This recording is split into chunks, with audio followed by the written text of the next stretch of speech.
الله الله حيث أكون فحياتي حب ويقين।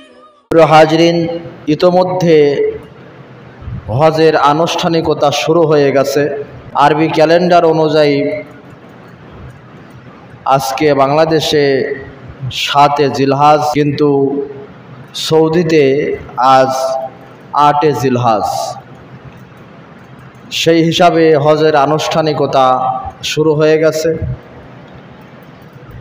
ঈদুল আজহা সন্নিকটে।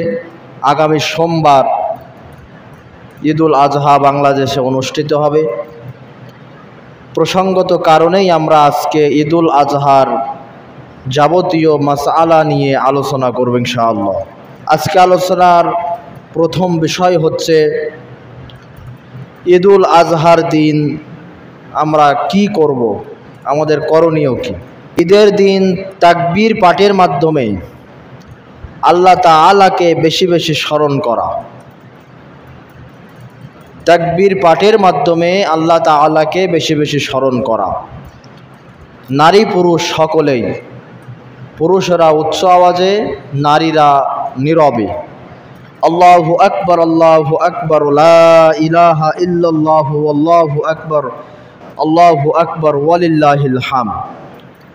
এই তাকবীরের মাধ্যমে আল্লাহকে বেশি বেশি স্মরণ করা। ঈদুল আজহার দিনের দ্বিতীয় কাজ হচ্ছে সুন্দরভাবে গোসল করা। ঈদের নামাজ পড়তে আসার আগে সুন্দরভাবে গোসল করা। তারপরের কাজ হচ্ছে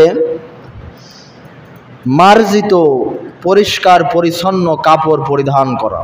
মার্জিত এবং পরিষ্কার পরিচ্ছন্ন কাপড় পরিধান করা। সুযোগ থাকলে নতুন কাপড় পরিধান করা। সুগন্ধি জাতীয় প্রসাধনী মেখে ঈদগার মাঠে আসা। ঈদুল ফিতরের দিন খেয়ে আসা সুন্নত, আর ঈদুল আজহার দিন না খেয়ে ঈদগাহের মাঠে আসা সুন্নাত। বিশেষ করে যারা কুরবানি দিচ্ছেন, যাদের পক্ষ থেকে কুরবানি দেওয়া হচ্ছে, তিনারা না খেয়ে ঈদগাহের মাঠে আসবেন। ঈদের নামাজ পড়ে পশু কুরবানি হবে। পশু কুরবানির পরে সেই পশুর গোশত দিয়ে তিনি খাবেন। রাসূল করিম সাল্লাল্লাহু আলাইহি সাল্লাম কুরবানির পশুর কলিজা দিয়ে তিনি কুরবানির দিন প্রথম খাবার গ্রহণ করতেন। তা আমরা এই সুন্নাতটা যারা কুরবানি দেওয়ার নিয়ত করেছি, আমরা যাতে এই সুন্নাতটা পালন করতে পারি, আল্লাহ তাআলা আমাদের সকলকে সেই তৌফিক দিক।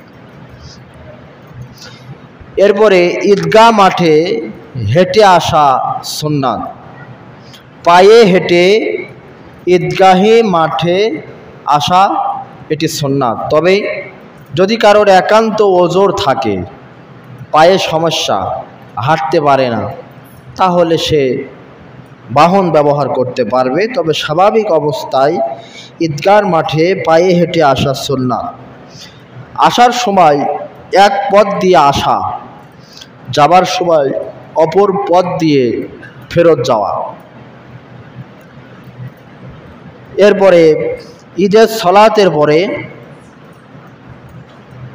সলাতের পরে পরস্পরের কুশল বিনিময় করা, মুসাফা করা, মুআনাকা করা, হাতে হাত মিলানো, বুকে বুক মিলানো, কাঁধে কাঁধ মিলানো।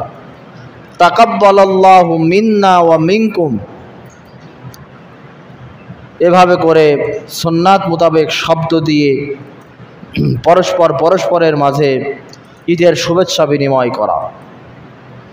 ঈদ মোবারক শব্দটি খারাপ না, তবে সুন্নতের পরিভাষাটি আমাদের ব্যবহার করা উচিত। তাকাব্বালাল্লাহু মিন্না ওয়া মিনকুম, এই পরিভাষাটি আমরা ব্যবহার করার চেষ্টা করব। ঈদের সালাত শেষ করে আমরা যখন বাসায় চলে যাব, পশু জবাই করার তার জন্য একটা প্রস্তুতি আমাদের নিতে হবে। আমাদের আশপাশের যা কিছু আছে সেগুলো নিয়েই আমাদের পরিবেশ আল্লাহ তাআলার একটি নিয়ামত। আমরা সেই নিজের পরিবেশ নিজেরা নষ্ট করছি।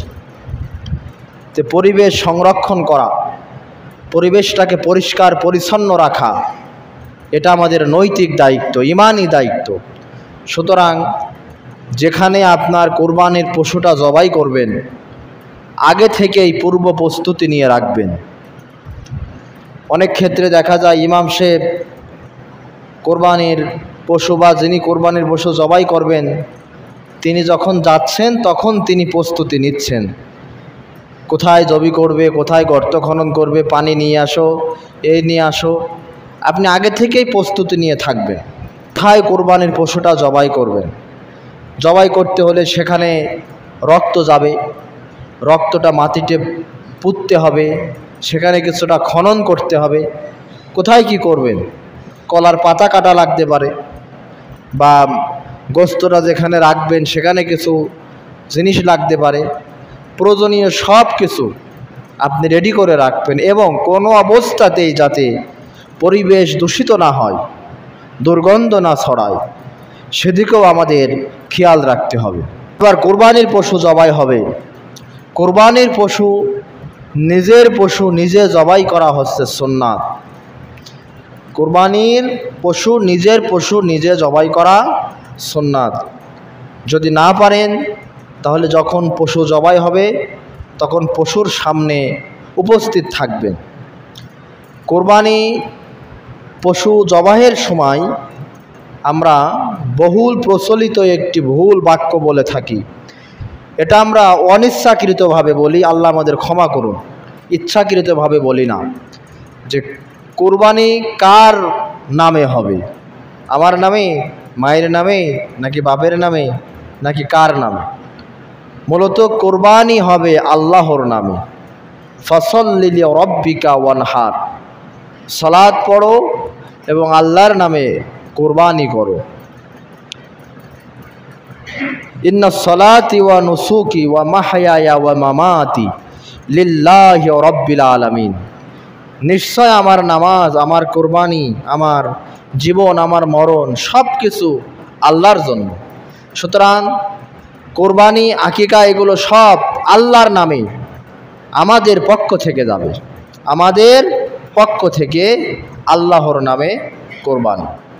তো কোরবানির পশু যিনি জবাই করবেন, যদি পশুটি তার নিজের কোরবানির পশু হয়, বিসমিল্লাহি আল্লাহু আকবার এই নামে জবাই করাই লাগবে। বিসমিল্লাহি আল্লাহু আকবার। এরপরে কবুলাতের দোয়া করতে হবে, আল্লাহুম্মা তাকাব্বাল মিন্নি। তিনি যদি নিজে জবাই করেন তাহলে আল্লাহুম্মা তাকাব্বাল মিন্নি, আর যদি অন্য কেউ জবাই করে তাহলে আল্লাহুম্মা তাকাব্বাল মিন বলে যার নাম, তার নামটি পিতার নাম সহ বলা, এটা রাসূলের সুন্নাত ছিল।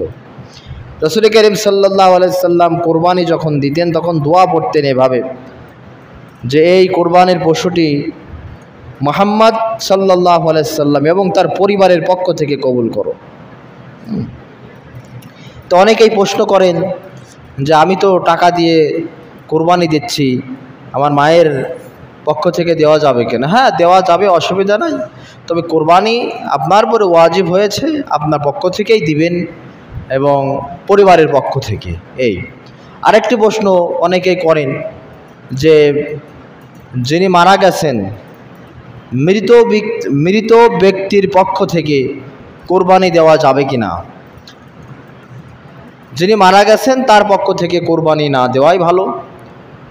তবে আলেম ওলামারা বলেছেন, মৃত ব্যক্তির পক্ষ থেকে যদি কোরবানি দেওয়া হয় সেই গোশত আর নিজে খাওয়া যায় না, কারণ মরা মানুষের নামে যা কিছু করা হয় সেটা সদকা, আর দান সদকা যখন হয়ে যায় তখন গরিব মিসকিনরাই পায়। এজন্য মৃত ব্যক্তির পক্ষ থেকে কোরবানি দিলে আর 3 ভাগ করার কোনো সুযোগ নেই, সব গোশতই সদকা করে দিতে হবে। এজন্য আমরা জীবিত মানুষের পক্ষ থেকে ইনশাআল্লাহ কোরবানি করব। এরপরে কোরবানির পশু যখন জবাই হয়ে গেল, কোরবানি পশুর গোশতটি সুন্দরভাবে প্রস্তুত করলাম। সুন্দরভাবে কোরবানির পশুর গোশত প্রস্তুত করার পরে এই গোশত এবং চামড়ার একটা বিধান আছে। কোরবানি পশুর গোশতের বিধান কি, মাংসের বিধান কি, আমরা সেটা সকলেই জানি। ভোগ নয়, ত্যাগের মহিমায় উজ্জীবিত হোক গোটা মুসলিম উম্মাত। এটা হচ্ছে কোরবানির আমাদের দেশীয় স্লোগান, যে ত্যাগের মাধ্যমে উজ্জীবিত হোক গোটা মুসলিম মিল্লাত।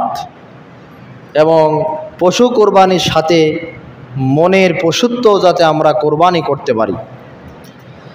তো কোরবানি আমরা অবশ্য আল্লাহর সন্তুষ্টের উদ্দেশ্য দিব।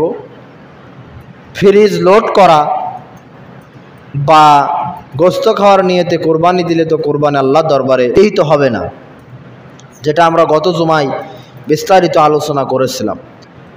কোরবানি দাতা গোস্ত নিজে খাবে, অন্যদেরকে খাওয়াবে, ইচ্ছা অনুযায়ী আত্মীয় স্বজন প্রতিবেশীদেরকে দান করতে পারবে। কোরবানির গোস্ত কোনো অবস্থায় বিক্রি করা বৈধ নয়। এবং অংশীদারিত্বের কোরবানির ক্ষেত্রে গোস্ত বণ্টনে সমতা রক্ষা করতে হবে, কোনো অবস্থাতেই কম বেশি করা যাবে না। কোরবানির পশুর গোস্তের বিনিময়ে কোনো কসাই নিযুক্ত করা যাবে না।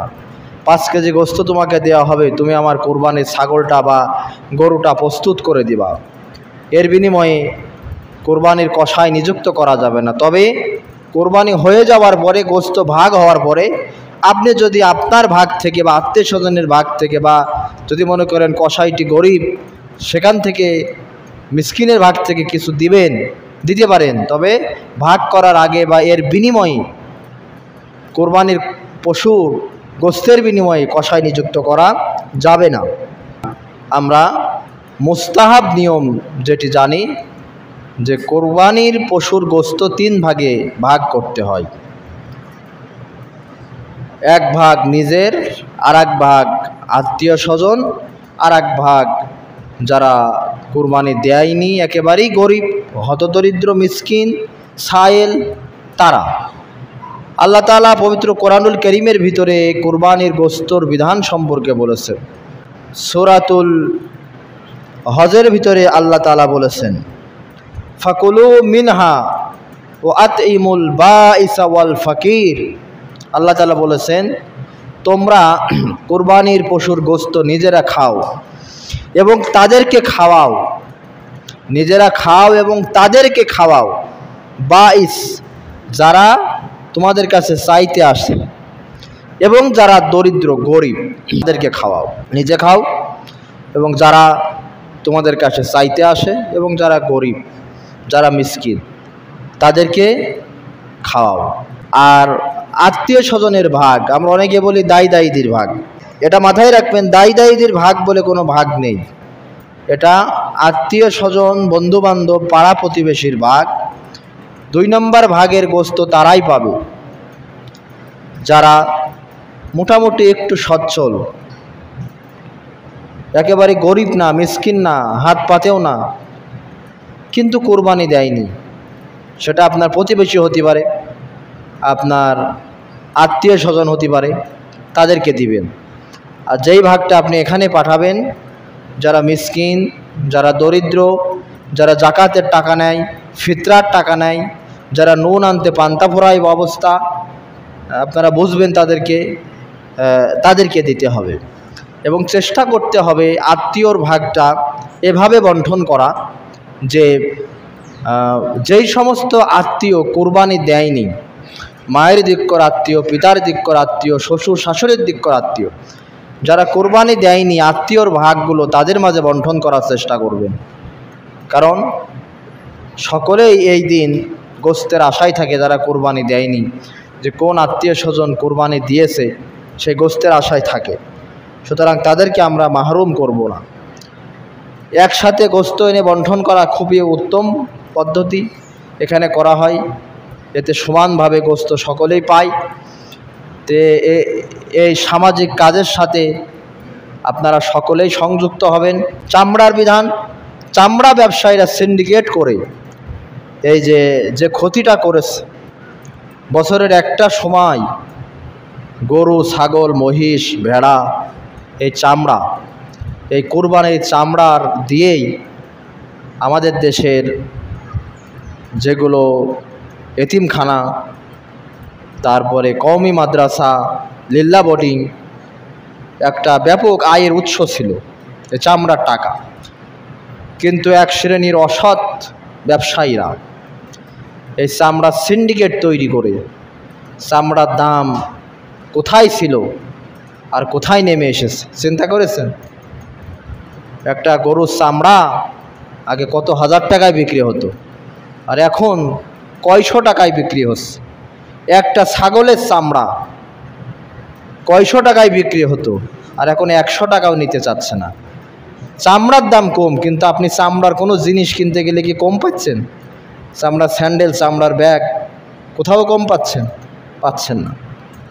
তবে এই চামড়া ব্যবসায়ীদের কালো হাত সিন্ডিকেট যদি কোরবানির মৌসুমে সবাই একমত হয়ে একটা সিদ্ধান্ত নিতে পারে, তাহলে ওদের কালো হাত ভেঙে যায়।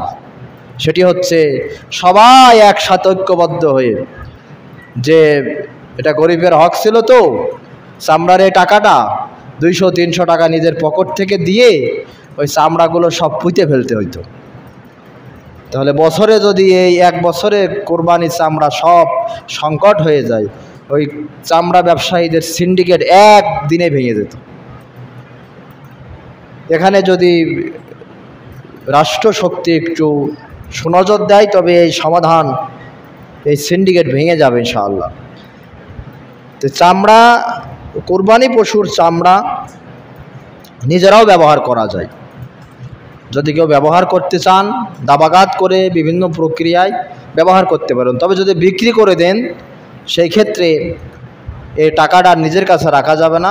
জাকাত যেখানে যেখানে বন্টন করেন, ফিতরা যেখানে যেখানে দেন, তাদের কাছে এই কোরবানির চামড়ার টাকাটা দিতে হবে। প্রিয় হাজিরিন, এরপরে আমরা আর যেই গুরুত্বপূর্ণ কয়েকটা বিষয় নিয়ে কথা বলবো, সেটি হচ্ছে আরাফার রোজা। আরাফার রোজা আরবি ক্যালেন্ডারের 12 মাসে 354 দিন। 354 দিন 12 মাসের ভিতরে সর্বশ্রেষ্ঠ মাস কোন মাস বলেন তো? রমজান মাস। আর 354 রাতের ভিতরে সর্বশ্রেষ্ঠ রাত লাইলাতুল কদরের রাত। আর 354 দিনের ভিতরে সর্বশ্রেষ্ঠ দিন হচ্ছে আরাফার দিন, যেদিন হাজিরা আরাফাতের মাঠে অবস্থান করে, জিলহজ মাসের 9 তারিখ। আগামীকাল শনিবার হাজিরা আরাফাতের মতো অবস্থান করবে। এই দিনটা সবচাইতে মর্যাদাময়। 354 দিনের ভিতরে সবচাইতে শ্রেষ্ঠ দিন এই আরাফার দিন, হাজিরা যেদিন আরাফাতের মাঠে অবস্থান করবে। এখন এই আরাফার রোজা আল্লাহর হাবিব সাল্লাল্লাহু আলাইহি সাল্লাম বলেছেন, সিয়ামু ইয়াউমি আরাফা আহতাসিবু আলাল্লাহ আয়ুকাফিরা সানাতাল্লাতি ক্বাবলাহু ওয়াস সানাতাল্লাতি বা'দাহু।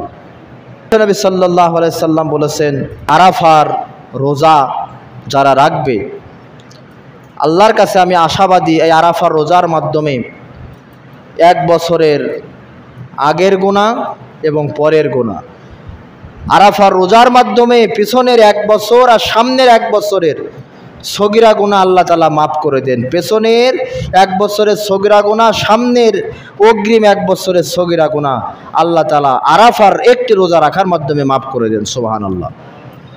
এখন এই আরাফার দিনটা নিয়ে আমাদের দেশে একটু ঠেলাঠেলি আছে, মতভেদ আছে, আলেমদের ভিতরে মতনৈক্য তৈরি হয়ে গেছে যে এটা কি সৌদি আরবের 9 জিলহজের সাথে মিল রেখে রাখবো, নাকি বাংলাদেশের 9 জিলহজের সাথে মিল রেখে রাখবো। কারণ সৌদি আরবে যেই দিন 9 জিলহজ আরাফা, সেই দিন বাংলাদেশে 8 জিলহজ। আবার বাংলাদেশের সাথে যদি 9 জিলহজ মিল করে রাখি, তাহলে সৌদি আরবে সেদিন কোরবানির দিন হচ্ছে, আরাফার দিন থাকছে না। উভয় পক্ষে যুক্তি দিয়েছেন। এখন বিষয় হচ্ছে, এই আরাফার দিনটা এত ফজিলতময় একটাই কারণ যে হাজিরাই এই দিন আরাফাতের মাঠে অবস্থান করেন, এই কারণে এই দিনের মর্যাদা এত বেশি। তা হাজিরা কোন দিন আরাফার মাঠে অবস্থান করছে এটা আমরা জানতে পারছি, দেখতে পাচ্ছি, বুঝতে পারছি। এই জন্য অধিকাংশ রায় বেশি মত দিয়েছেন এভাবেই যে সৌদিতে আরাফার দিন যেদিন হবে সেই দিন আপনারা সৌদির সাথে মিল রেখে রোজাটা রাখবেন। তো সৌদিতে আরাফার দিন হচ্ছে আগামীকাল। আর এক দল বলছেন না, যেহেতু 9 জিলহজ আরাফার দিন, সুতরাং বাংলাদেশের সাথে মিল রেখেই করতে হবে। মাঝখানে আর এক দল মধ্যমপন্থা একটা মত দিয়েছে, যেহেতু জিলহজ মাসের 1 থেকে 9 দিন রোজা রাখলে সোয়াব, জিলহজ মাসের প্রথম থেকে 9 দিন 9 জিলহজ পর্যন্ত রোজা রাখলে প্রতিটা রোজায় 1 বছরের নফল রোজার সোয়াব। সুতরাং আমরা 2টি রোজা রাখি, জিলহজ মাসের 8 তারিখেও রাখি, 9 তারিখেও রাখি। তাহলে যদি বাংলাদেশের সাথে মিল করা হয় সেইটাও মিট যাবে না, আবার যদি সৌদি আরবের সাথেও মিল রাখা যায় তাহলেও মিট যাবে না। এজন্য আমার পরামর্শ যে আপনারা যারা রোজা রাখতে সক্ষম, তাহলে আগামীকাল আর পরশু, আজ রাত্রে ভাত খেয়ে সাহরি খেয়ে শনিবার আর রবিবার এই 2টি রোজা রাখার চেষ্টা করবেন। গত বছর আমাদের সাত্তার আঙ্কেলের স্ত্রী এই আরাফার রোজা রাখা অবস্থায় ইফতার করার পরেই হার্ট অ্যাটাক করে মৃত্যুবরণ করেছিলেন। আল্লাহ তার কবরটাকে জান্নাতের বাগান বানিয়ে দিই। 1 বছর পূর্ণ হয়ে গেল।